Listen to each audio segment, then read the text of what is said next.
Boa noite, eu sou Débora Bergamasco e esse é o Poder em Foco, o programa de entrevistas do SBT nas noites de domingo. E o nosso convidado de hoje é o diretor-geral do Instituto Datafolha, Mauro Paulino. Sociólogo formado pela Universidade de São Paulo, Mauro Paulino trabalha há 35 anos em pesquisa de mercado e opinião pública. No Datafolha, coordena a realização de pesquisas eleitorais desde 1988. Há 20 anos, ocupa o cargo de diretor-geral do Instituto. O Datafolha foi criado em 1983, como um departamento do grupo Folha da Manhã.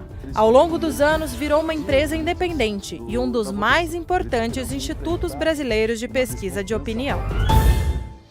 E para participar da entrevista de hoje, nós convidamos os jornalistas Thales Faria, editor do site Poder 360, Carla Gimenez, diretora de redação do jornal El País Brasil, e Caio Junqueira, repórter da revista Cruzoé. Muito obrigada pela presença de todos vocês. Mauro, obrigada por estar aqui com a gente.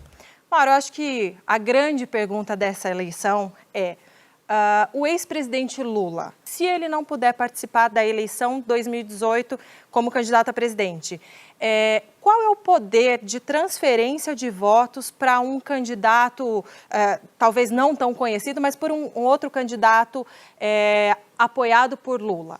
O primeiro efeito que a gente percebe quando o Lula não é incluído no cartão que a gente apresenta com os nomes dos candidatos é que aumenta muito a taxa de eleitores sem candidato, de eleitores que pretendem votar em branco ou nulo ou que são indecisos. Caso ele saia, pelos testes que nós já fizemos... Ele sai candidato. Caso ele não possa sair candidato, a tendência é que ele tenha uma taxa de transferência de votos próxima dos 30%, que é próxima da taxa de intenção de voto dele. Ou seja, há 30% de eleitores no Brasil que votariam, que dizem que votariam em um candidato apoiado por Lula, caso a eleição fosse hoje. Mas quando a gente testa os possíveis nomes, por exemplo, Jacques Wagner ou Fernando Haddad, esses 30% caem, num primeiro momento, para algo em torno de 15% a 17%, cai pela metade. Então, a transferência de votos, mesmo que haja eleitores predispostos a votar em algum candidato apoiado por Lula, na prática, quando apresentamos os nomes de Haddad ou de Jacques Wagner, isso cai pela metade. Mas nessa apresentação, vocês falam na pesquisa, este é o candidato do Lula? Não, a gente considera que isso é uma forma equivocada de medir esse fenômeno, porque se a gente estimula diferentemente um determinado candidato, nós estaremos privilegiando esse candidato com uma informação que nem todos os outros eleitores vão receber da mesma forma. Perfeito. Então a gente tem que estimular, quanto menos a gente puder estimular com explicações uma pergunta feita para a nossa amostra de entrevistados, menos interferência a gente vai ter sobre os resultados. O que a gente faz é perguntar, depois das respostas de intenção de voto, nós perguntamos se, caso Lula não possa concorrer à eleição e apoie algum candidato, você votaria nesse candidato com certeza, talvez votasse ou não votaria de jeito nenhum. Entendi. Mas aí, no caso, você acha que a campanha eleitoral, que provavelmente a estratégia do PT, se realmente o Lula não pudesse ser candidato e não optar por, de repente, apoiar um Ciro Gomes, né, que é outro candidato de esquerda, mas lançar um nome do PT, um poste, entre aspas, você acha que a campanha eleitoral se encarrega de fazer essa colagem entre Lula e Haddad, Haddad e Lula, por exemplo? Depende de muitas coisas. Depende, primeiro, do tempo de campanha que o partido terá para fazer essa comunicação.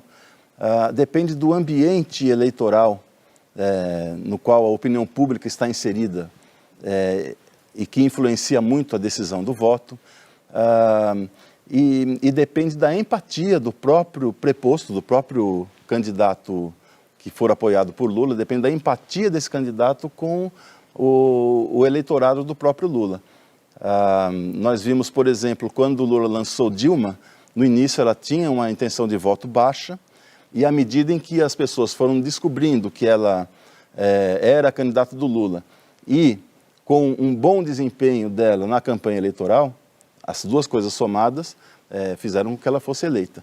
Mas a transferência não é automática. A Dilma teve um grande tempo para se tornar conhecida como a candidata do Lula, né? A estratégia do PST é deixar isso bem para o final.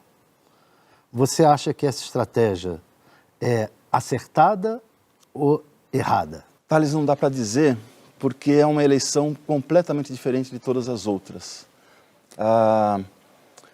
Por um lado,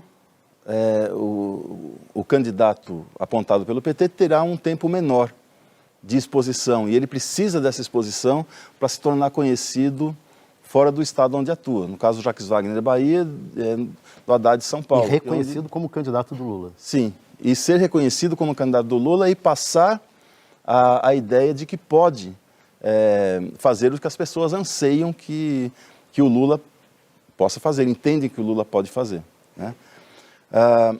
Mas, por outro lado, é uma eleição em que todos estamos tentando entender qual será a influência das redes sociais na formação do voto.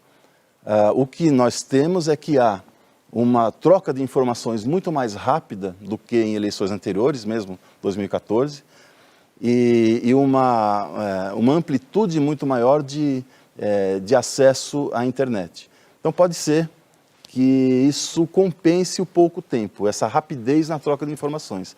Mas é algo que a gente só vai saber nos próximos 3 meses. De quadro eleitoral, na sua opinião, o que diferencia essa eleição das demais que você acompanhou? Tem várias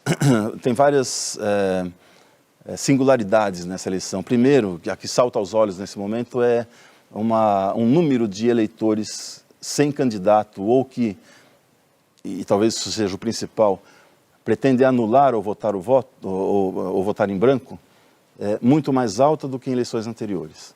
Algo hoje em torno de 24%, se bem me lembro, de eleitores que pretendem anular o voto ou votar em branco, contra 8% nesse mesmo período na eleição passada, em 2014. Então, esse é um aspecto que ressalta nesse momento, até porque ele é sintoma do ambiente que a gente vive, de rejeição recorde aos políticos e aos partidos. Nós temos hoje algo em torno de 60%, um pouco mais, de eleitores que não têm nenhum partido de preferência. Essa é uma taxa que começou a disparar e a subir a partir de junho de 2013.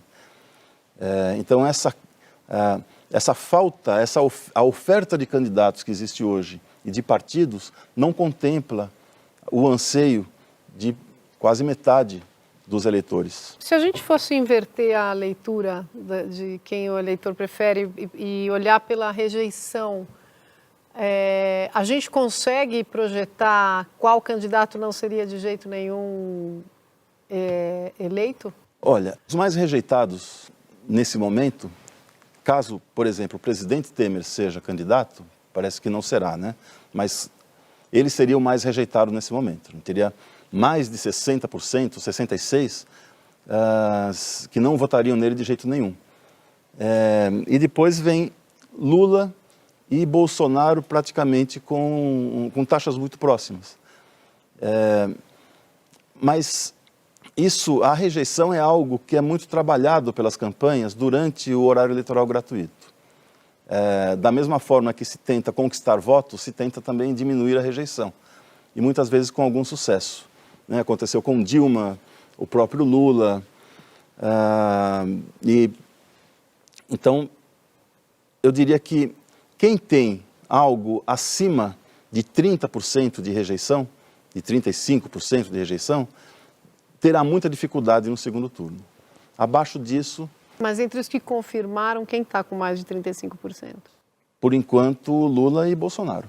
As pesquisas aí apontam mais de 40% dos eleitores sem candidato, né? Seja que vão votar nulo, branco ou que não pretendem votar em ninguém. Tem um indicativo para onde esse eleitorado vai? Ou seja, nas pesquisas qualitativas, de repente esses eleitores simpatizam com bandeiras à esquerda ou à direita, ou eles estão mais concentrados em um lugar do país que já tende, que já tem um candidato preferencial, esse eleitor indeciso aponta para alguma opção que seja? São mais do que eleitores indecisos dessa vez, né? São eleitores convictos de que votariam em branco ou nulo se a eleição fosse hoje.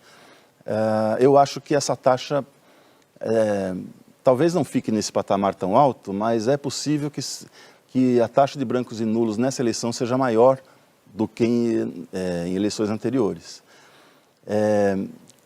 A gente brinca ali no Datafolha que dá a impressão que os eleitores mais convictos nesse momento são justamente esses, que não querem votar em ninguém, porque é muito forte nesse momento e já há alguns anos a rejeição aos políticos em geral.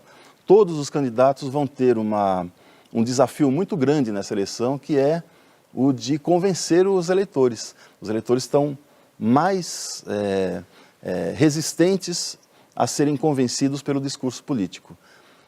Mas eu diria que esses que hoje não têm candidato estão buscando algo que passa pela conciliação, pela clareza na definição das propostas, na exposição das propostas, e estão cansados dos embates, desses embates que a gente presencia aí todo dia. Os embates mais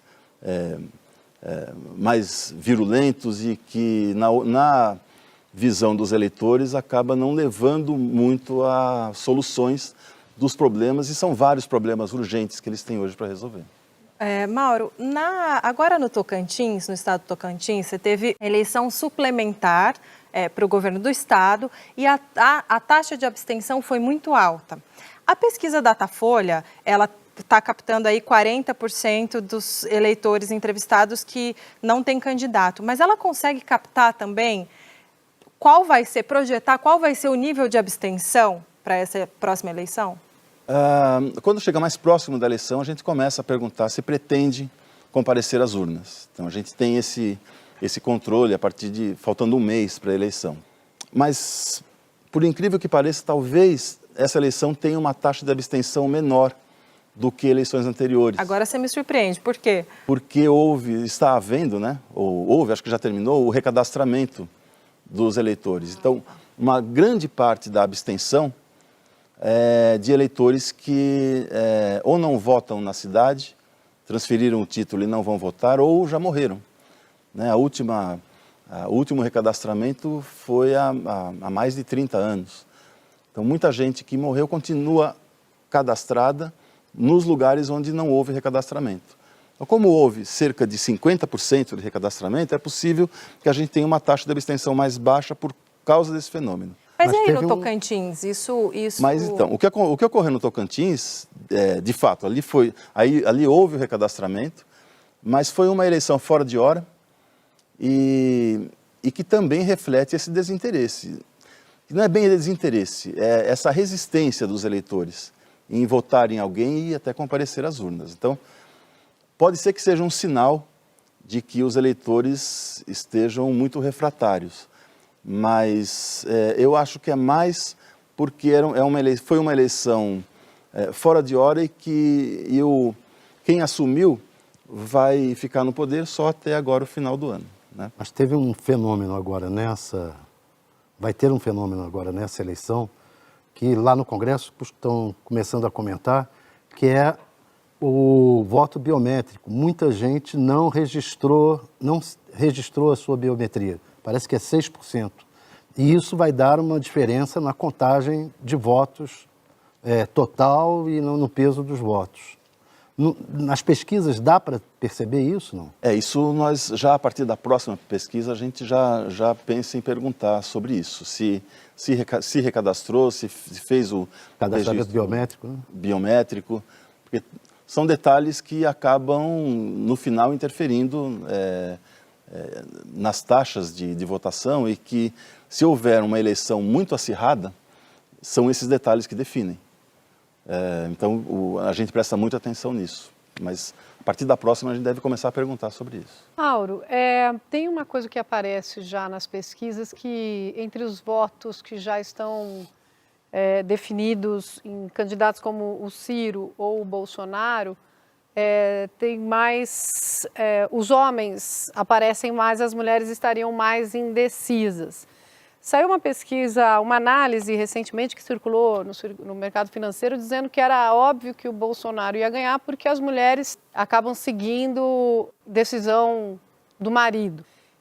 Eu queria saber se essa leitura faz sentido em 2018, se isso já houve em algum momento ou o que é esse voto feminino, então? Pelo contrário, as mulheres têm assumido um papel na sociedade de protagonismo e isso inclui a decisão de voto.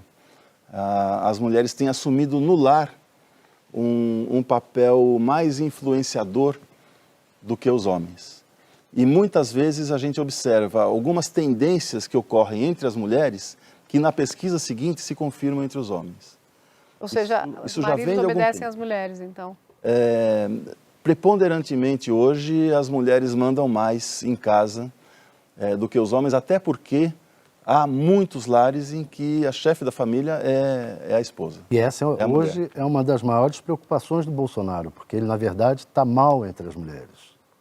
E aí ele tem que correr atrás para tentar conquistar esse voto e elas influenciam o voto dos homens. Ele tem apenas metade dos votos que ele obtém entre os homens, entre as mulheres. Você acha que ele chegou no teto dele, esses 20%? É isso que se discute muito, acabou a polarização, o Bolsonaro está no segundo turno. É o que indicam as pesquisas feitas desde janeiro.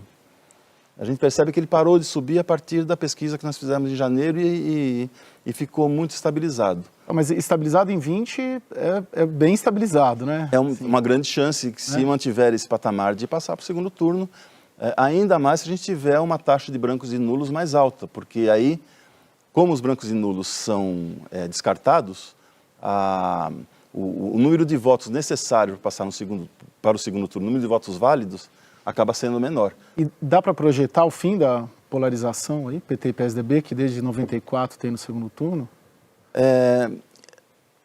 Já, tanto em 2010 quanto em 2014, a chamada terceira via obteve um número significativo de votos.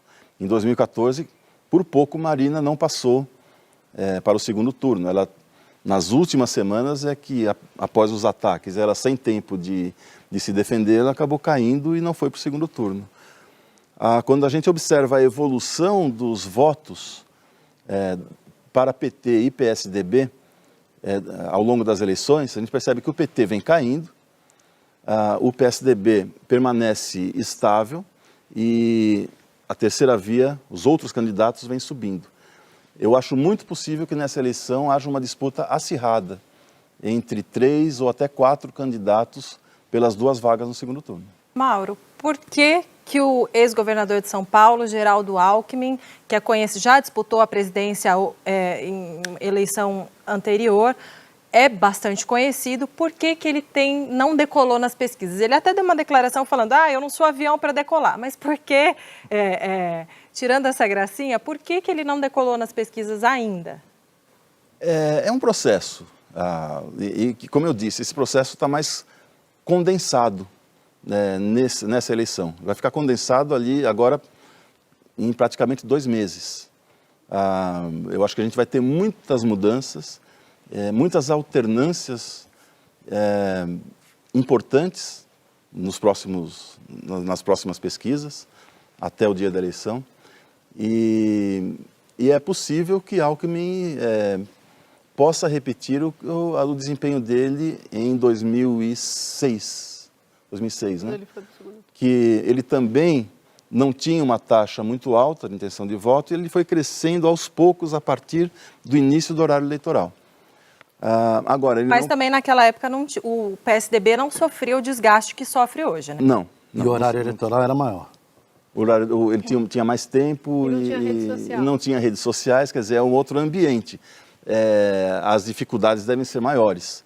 Mas é muito difícil pensar que um candidato do PSDB, com o tamanho que tem o PSDB e o tempo que tem na TV, assim como um candidato do PT, possa ficar em patamares tão baixos quanto Alckmin ou, por exemplo, Haddad.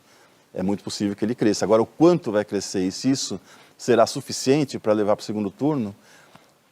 Não dá para saber. Eu tenho uma dúvida que talvez você, com a sua experiência, possa ter visto soluções. Na nossa pesquisa do Data Poder 360, deu uma certeza de votos do Bolsonaro de 77%. Ou seja, 77% dos eleitores do Bolsonaro dizem que têm certeza de que vão votar nele e que não voltam atrás. Vencer isso vai ser muito difícil para qualquer outro candidato. Existem experiências de se vencer candidatos assim que tenha essa quantidade de voto com certeza e que tenha perdido isso ao longo do tempo? Então, a certeza do voto se dá muito por conta do ambiente no momento em que a pesquisa foi feita. A gente não sabe como vai ser o desempenho do Bolsonaro durante a campanha na TV. Ele vai falar alguma besteira grande, perca o voto? Se ele vai aos debates ou se vai faltar. Experiências anteriores nossas mostram que quem falta aos debates é prejudicado, perde votos. A certeza do voto na nossa pesquisa não é tão alta, mas é o candidato que tem o eleitor mais convicto.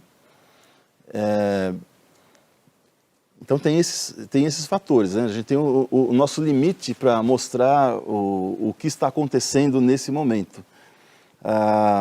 Nesse momento, de fato, há uma convicção muito grande entre os eleitores do Bolsonaro, mas ele praticamente não sofreu ainda o contraditório que ele deverá sofrer durante a campanha. Então isso é algo que a gente vai ter que acompanhar e observar. Você estava falando do peso das redes sociais. E qual vai ser o peso da TV? O caso do Bolsonaro, por exemplo, ele e a Marina têm um tempo mínimo a essa altura da pré-campanha. De que maneira a televisão ou que papel ela vai ter ou vai ser neutralizado pela rede social? Isso tem alguma... Vocês já estão trabalhando esse cenário? A Folha soltou uma reportagem por esses dias que mostrou que há 50 milhões de brasileiros que não têm acesso ainda nem à rádio e nem à TV, que não têm contato com a informação. O mérito... Então, esses eleitores, por exemplo, eles não são atingidos nem por TV, nem por rádio, nem por redes sociais. Eles são mais atingidos ainda pela conversa e pelo boca a boca. A questão das redes sociais, a impressão que se tem é que, e estudos que nós fizemos também, já vários, é que os candidatos falam para convertidos, na maior parte das vezes, né? Então, o mérito da TV é o de abrir a discussão sobre eleições para um eleitorado que, primeiro, não está habituado a frequentar redes sociais, que não está habituado a acompanhar o noticiário e que acorda para a eleição no momento em que vê os candidatos expostos ali na tela da TV. Mas, por outro lado, são eleitores que estão, como eu disse, mais resistentes a serem convencidos pelo discurso político tradicional. E eu acho que a TV ainda vai ter um peso muito maior do que as redes sociais. E esse ano tem uma diferença, assim como em 2016, nas eleições municipais, na questão que aquele blocão dos programas, ele vai ser menor e vai ter mais inserções ao longo do dia. Ou seja, você está em casa assistindo televisão, aí começa o horário eleitoral, pum, você muda. Ou você desliga, você vai fazer, enfim, né, vai fazer o jantar e tal. Já na inserção, você está assistindo, aí de repente você é surpreendido, né? Tem lá 30 segundos, passou, né? Passou junto com os meus comerciais queridos, né? A pessoa já fica, assim, acho que ela evita menos. Isso também... Eu não sei se vocês conseguiram medir isso em 2016 e se vocês projetam essa maior influência da TV com essa mudança, com o maior número de inserções curtas ao longo da programação e a diminuição desse blocão do programa eleitoral. São essas inserções que funcionam mais. Tendo mais inserções, é bem possível que o eleitor seja mais atingido e pense mais a eleição a partir disso, até porque são inserções que falam mais a linguagem de marketing a qual os eleitores estão habituados. Então, o candidato que tiver direito a mais inserções, quer dizer, ou, às vezes por coligação ou tempo de partido, ele consegue mais tempo de TV, que é o que a gente chama, tem fulano, tem mais tempo de TV. É isso, né? É ter mais inserções, ficar mais tempo no ar e realmente o impacto disso, né? E ter bom desempenho nas entrevistas e nos debates, que também são importantes e tem... chamam a atenção, né? Chamam o interesse do eleitor também. Tem um outro fenômeno que eu não sei se a gente, se não é novo nessa eleição, que é o WhatsApp. Não é a rede social, não é o Facebook nem o Google, é o WhatsApp. Quer dizer, todo mundo tem um celular, cara lá do interior, todo mundo tem um celular e todo mundo está recebendo informação por WhatsApp. E os candidatos vão jogar no WhatsApp. E aí dentro tem duas questões, que uma é o seguinte: qual é o peso que vai ter o WhatsApp nessa eleição? Provavelmente vai ser um peso diferente, maior. E junto com o WhatsApp, vão as fake news.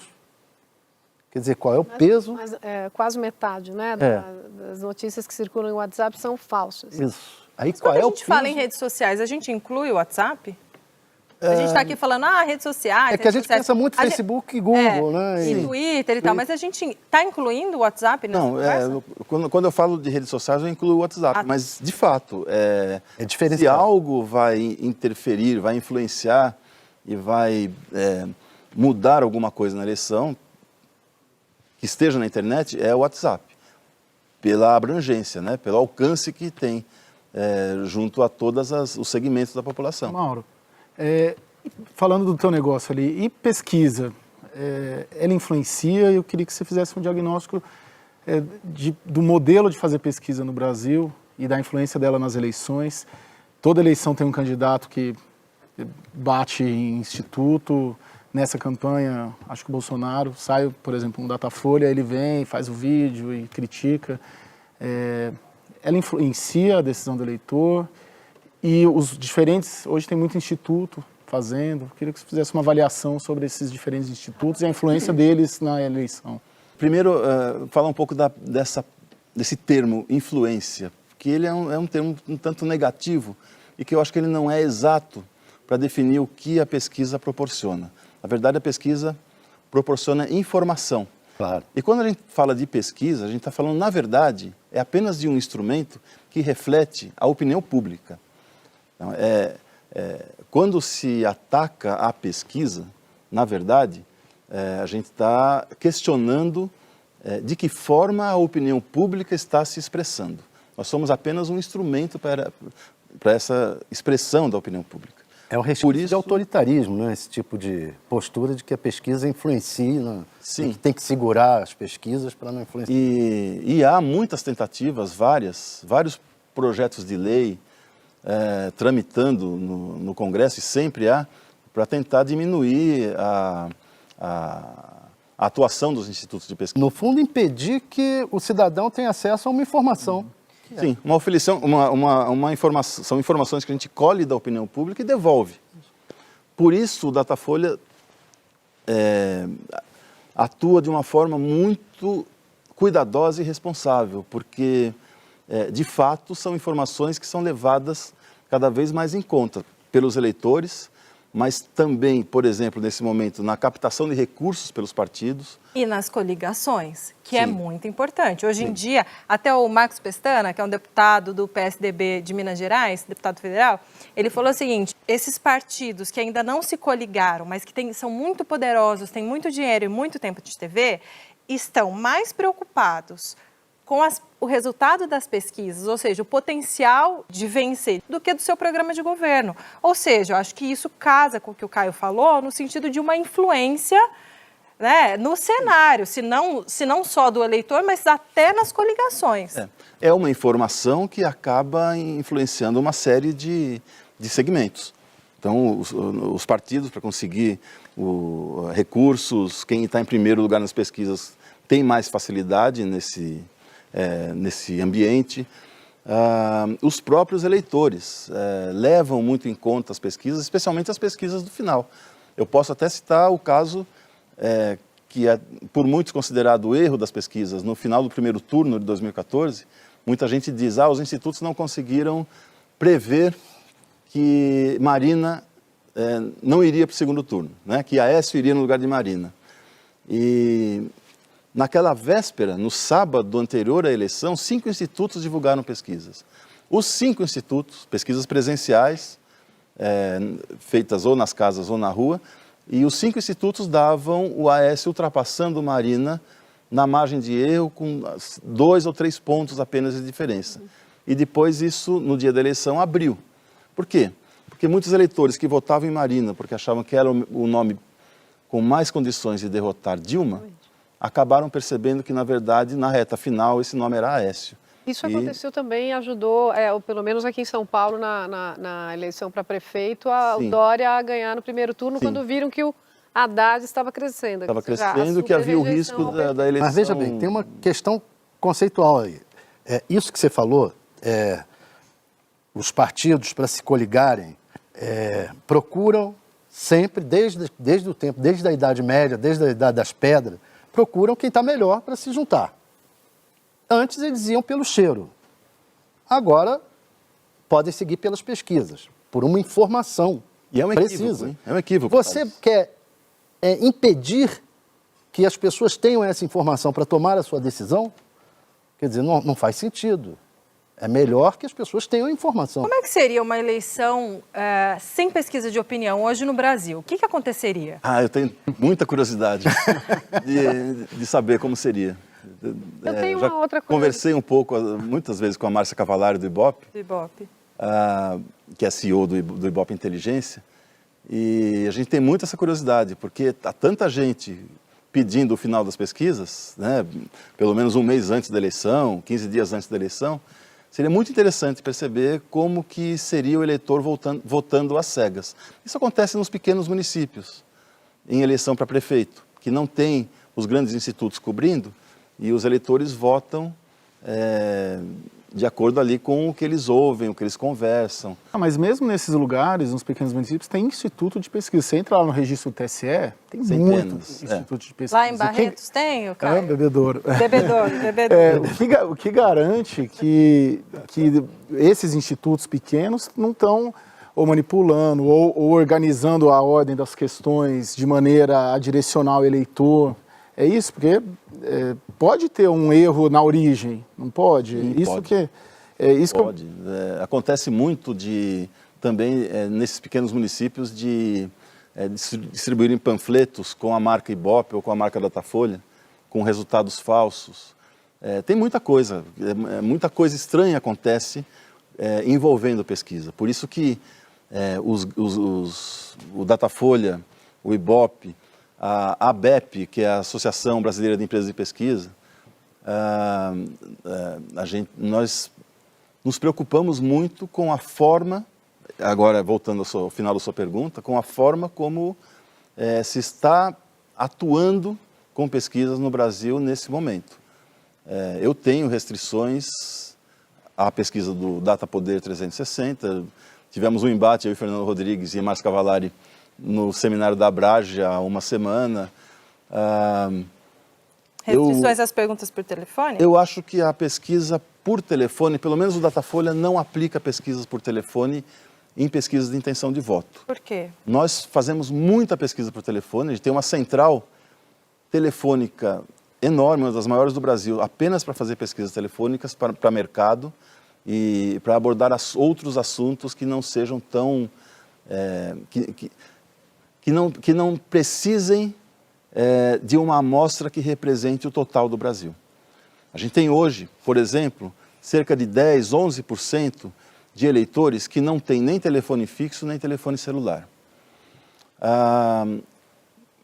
Mas mesmo que a gente considere esses 90% como representativos, esses que são atingidos por pesquisas telefônicas, é muito diferente você ser entrevistado por um robô, por uma gravação, e ter que, se você vota em fulano, digite 1, se vota em fulano, digite 2, quando a gente tem 20 candidatos, por exemplo, disputando. Então, o Data Poder, por exemplo, precisa dividir a pergunta em 2. Mas, por outro lado, Mauro, assim, a pesquisa... Depois eu queria falar. Tá, Claro. a pesquisa... Vou dar o seu direito de resposta. A pesquisa tete a tete, ela não chega em alguns lugares, por exemplo, nas comunidades, nas favelas mais perigosas. Chega? Então, Chega. Me explica. Chega. Por exemplo, há pesquisadores do Datafolha, quando a gente faz pesquisa, que tem que sair 3 dias antes, no interior do Pará, para chegar no interior do Pará, por exemplo. Tá, mas eles sobem o morro? Não precisa subir o morro, porque quando a gente faz a pesquisa na rua, a gente pega as pessoas que moram no morro, nas comunidades, no caminho que elas usam para chegar lá em cima. A mesma coisa acontece com o alto da pirâmide. Quem mora em prédio, qualquer edifício, de qualquer porte, mesmo um pequeno edifício, não consegue imaginar um pesquisador batendo de porta em porta, entrando no prédio e batendo de porta em porta.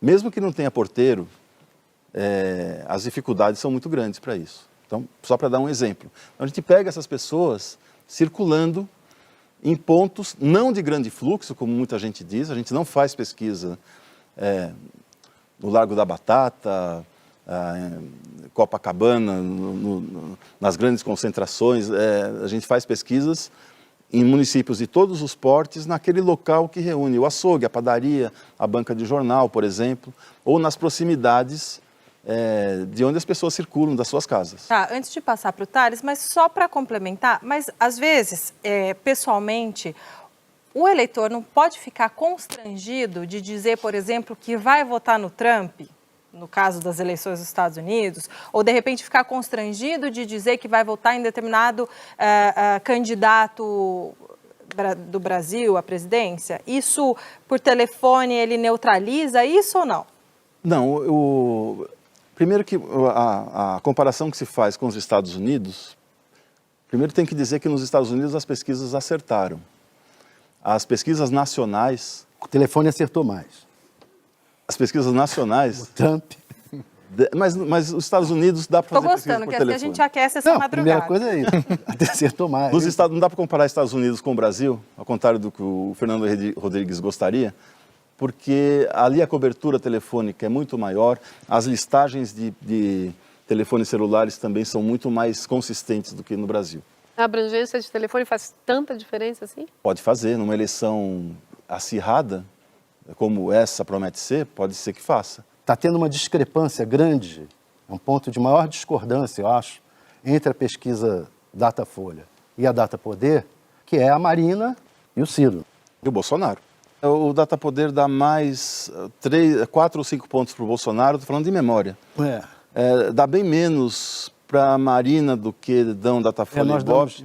Vocês dão uns 15 para a Marina. E o Datapoder dá 9, 10. 9, 10. E o Ciro também tem diferença. Então, o que ocorre? Para concluir. Então, o que ocorre? A Marina é a quem o eleitor tem menos certeza, enquanto o Bolsonaro está com 77%, na Marina está com 41%, é o eleitor, um dos que tem menos certeza do voto dela. Por quê? Porque a Marina é politicamente correto. É aquela candidata certinha, politicamente correta, se você... E o Bolsonaro é o politicamente incorreto. Então, se você, presencialmente, na sua frente, eu tenho mais vergonha de dizer que vou votar no Bolsonaro e tenho uma tendência a, se eu tenho dúvida entre quem vou votar, eu digo, não, vota na Marina. É a isso que você atribui essa diferença. Você concorda, Mauro? No presencial tende a ocorrer isso. No telefone, não. O cara tem a coragem, ele vai lá e bota. Então, eu considero isso uma grande vantagem. A segunda coisa é o seguinte, ponto de fluxo de próximo à favela, etc., quem conhece? Eu sou do Rio de Janeiro.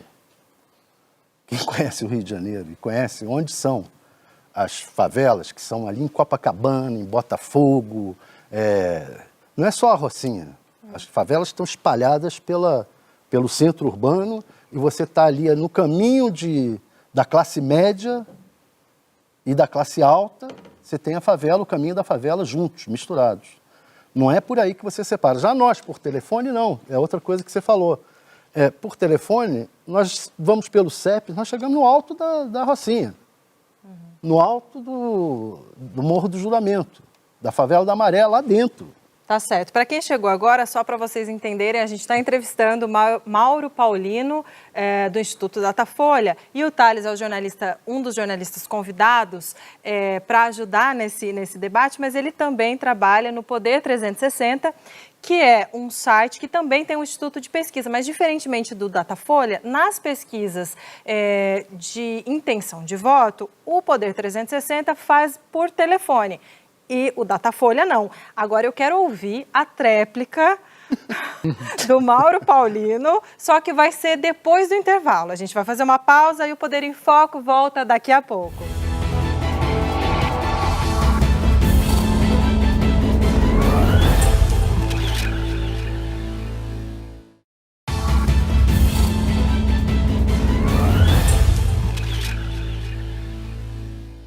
Poder em Foco está de volta, hoje com o diretor-geral do Instituto Datafolha, Mauro Paulino. Mauro, antes do comercial, ficou faltando você responder por que o Datafolha não faz pesquisa de intenção de voto por telefone, como alguns institutos vêm fazendo, e opta por fazer apenas presencialmente. Ter um pesquisador treinado, um profissional treinado pelo Instituto, para abordar da forma correta, convencer o entrevistado de que a entrevista dele é importante e representa outros tantos que são parecidos com ele, que têm as mesmas características socioeconômicas, e evitar um número muito alto de recusas é fundamental. O pesquisador de rua é a peça principal de qualquer instituto de pesquisa. Em relação a não atingir as favelas, aí entra, claro, o know-how dos institutos que fazem há mais tempo. Nós podemos comparar os números das eleições, os microdados do TSE, por exemplo, da Rocinha, do Morro do Alemão, como votaram e como estavam os nossos resultados antes. E a gente percebe que se aproximam muito, que é muito consistente. Então, a gente consegue abordar as pessoas que moram, seja no alto da pirâmide ou no baixo da pirâmide, da mesma forma e com profissionais treinados. Por isso que a gente acha fundamental, em pesquisa de intenção de voto, que tem tanta importância, uma importância crescente, que todos os cuidados sejam tomados e que a gente não faça experiências com algo que mexe com a vida dos brasileiros. Caio Junqueira. Eu queria perguntar do maior fenômeno aí da política nacional nos últimos anos, que é a Operação Lava Jato. Qual que é a influência, de fato, da operação na eleição desse ano? É o principal recorte que o eleitor faz? Ou há economia, outros recortes que o eleitor vem fazendo em relação aos candidatos? A Lava Jato é, de fato, determinante? Estar na Lava Jato, o sujeito não se elege? Qual que é o... Como o principal fator de exposição da corrupção no país, com um noticiário diário, é o pano de fundo dessa eleição. Quando o eleitor, a gente pergunta qual o principal problema do país, hoje aparece, como nunca antes, a corrupção empatada com saúde e com segurança pública. Então, são três questões que vão fazer parte, obrigatoriamente, da agenda dos candidatos, queiram eles ou não, durante os debates, durante a campanha eleitoral. Então, há um ambiente de crises acumuladas, né? A crise moral, crise social, crise econômica, e quem mais é atingido por essas crises são os eleitores, especialmente os eleitores de baixa renda. Então, é claro que se houver candidatos que demonstrem, primeiro, um poder de conciliação grande, que não estejam envolvidos em nenhuma denúncia e que demonstrem capacidade de, pelo menos, apresentar soluções factíveis para os problemas de segurança pública, saúde, educação e que não seja corrupto, esse candidato terá, claro, mais chances nesse ambiente. Mas eu acho que a maior chance é de que muitos eleitores não sejam convencidos. Ô Mauro, mas, por exemplo, o ex-presidente Lula, claro, ele saiu com uma aprovação muito grande, né, do período em que ele foi 8 anos presidente do Brasil, em que realmente o Brasil estava numa situação muito melhor do que está hoje. Ele está preso. 30% da população diz que votaria nele. As pessoas acham que ele está preso injustamente, então, ou não se importam? Pelo menos dizem assim, olha, para mim, a minha vida era melhor quando ele era presidente e se ele voltasse, eu acho que minha vida ia melhorar, independentemente se ele vai presidir o Brasil lá da cadeia, enfim. Não estou entendendo muito bem com isso que você está me dizendo. Parte desses 30% acham que a prisão é injusta, outra parte acha que se ele cometeu crimes é então justo que ele seja preso, desde que se prove.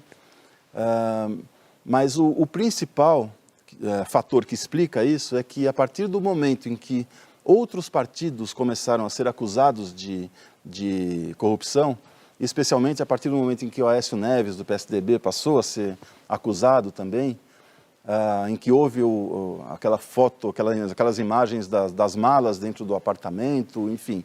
Do PMDB, do caso ligado ao Gedel Vieira Lima. Isso, de certa forma, confirmou para os eleitores de que todos os partidos, todos os políticos fazem parte de um mesmo sistema. Agora, Mauro, você está dizendo que... Então, só para completar, então, nesse sentido, os eleitores do Lula, que têm uma lembrança muito positiva dos dois governos dele, os eleitores de baixa renda, residentes principalmente no Nordeste, no Norte do país, nas periferias, esses eleitores acreditam que o Lula seria o único candidato, nessa oferta que existe hoje, que poderia devolver as conquistas perdidas depois que Lula saiu. Existe um mito, ou não é um mito, é isso que eu gostaria de saber, de que pobre não sabe votar.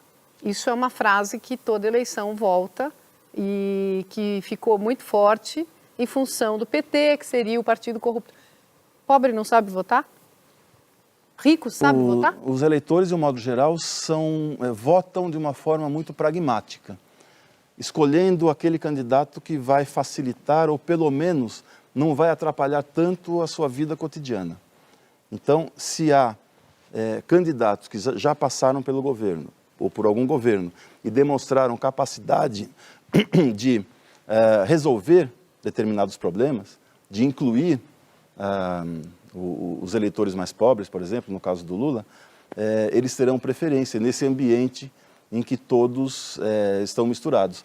Mas o eleitor sabe votar, sim, sabe cada vez mais. Ou seja, a educação na formação do voto não é decisiva. Tem eleitor rico querendo votar em candidato que quer reduzir os direitos democráticos. Sim, eu dou um exemplo dos eleitores do Bolsonaro. Os jovens de classe média, brancos, moradores em grandes municípios e em bairros mais ricos, estão votando no Bolsonaro. Agora, os jovens da periferia, não. Porque o jovem de classe média tem muito medo dos bandidos, nesse momento, simplificando muito, né? E o jovem da periferia tem medo tanto dos bandidos quanto da polícia. Então sabe que se houver um endurecimento na questão da segurança pública, são eles que vão apanhar. O voto é muito pragmático, independentemente da classe a que pertence o eleitor. E eu acho que o eleitor sabe votar cada vez mais porque exercita o voto a cada 2 anos e está aprendendo a acompanhar o desempenho daqueles que são eleitos. O Poder em Foco faz uma parada e volta daqui a pouco.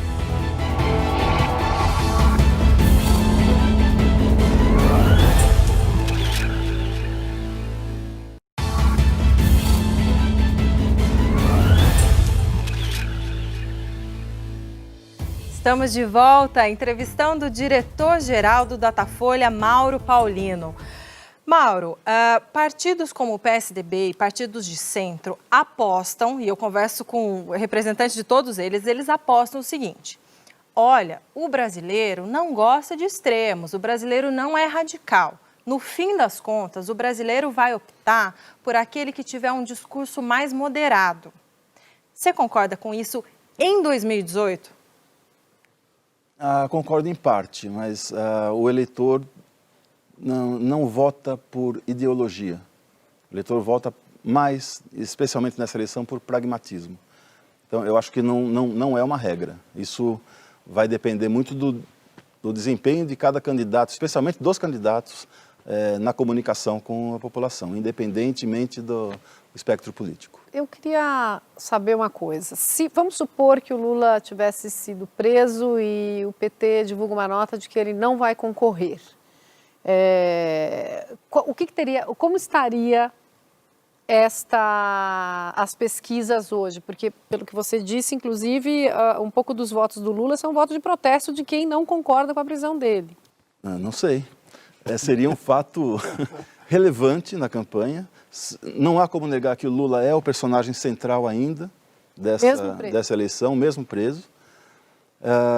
Depende do que vai acontecer com ele, o desenrolar dessa eleição. Então, certamente seria um fato político importantíssimo e a gente faria uma pesquisa no dia seguinte para saber a repercussão. Como isso já não dá para saber quem absorveria esses votos? Nos testes que a gente faz, seriam especialmente, nesse momento, Marina e Ciro, nessa ordem. Haddad, por ser ainda muito desconhecido, ou Jacques Wagner, pelo mesmo motivo, ainda não herdaria esse voto. Mas é claro que viria, logo na sequência da desistência, viria o apoio dele a alguém. Então a gente teria que medir, quando acontecer, com a população recebendo essa notícia da mesma forma e não informando antes disso numa pesquisa, né? Aí sim a gente poderia medir isso com propriedade. Eu estou há 30 e tantos anos no jornalismo, desses 15 com internet.